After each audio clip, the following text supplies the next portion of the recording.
how these things came about. They didn't happen by accident. All the Hughes parks were the earliest parks into the Travis County Park System in 1939, which that's really stretching back. That's before the dam. Back in the late 1930s, early 40s, there was a joint project between the Bureau of Reclamation and the LCRA to construct Mansfield Dam, and that was going to create Lake Travis. During that time, Lake Travis was surrounded by large ranching properties. There weren't a lot of access roads to the water. Those parks got established was that they were deeded by the landowner in the area, and the county built a road to those properties, and as a result, the landowner got a public road through their property to the county park. It was opportunities for people to picnic, they would have water access, so it was really a good thing for people who were not landowners in the community to have access to water on Lake Austin and Lake Travis. Commissioners back then were really kind of road commissioners. They would use road and bridge funds to develop, picnic sites and what have you in these properties.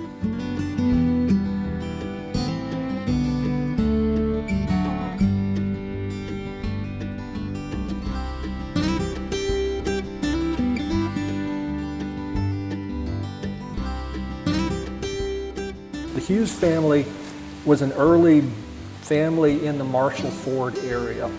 Selma Hughes is the mother of Tom Hughes and Fritz Hughes.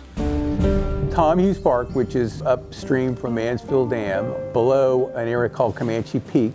And Comanche Peak is it's the only peak in Travis County that's named for an American Indian tribe.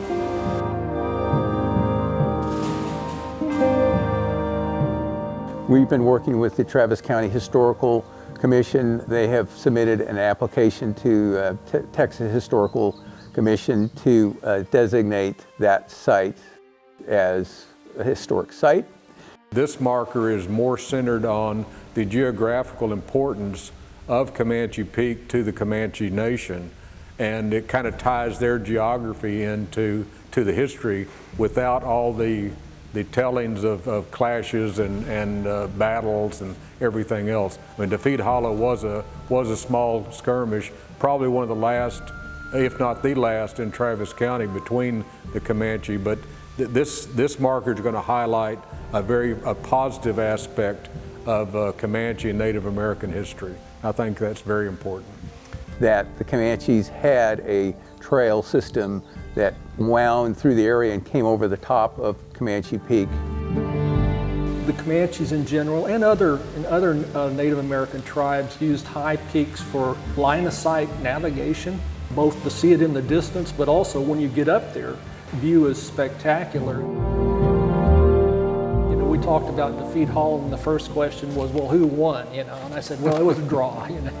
Nobody got killed, and really, again, it was the main importance of Defeat Hollow is our ability to put a date on when that happened, and that tells us how late Comanches were coming down and utilizing the trail system.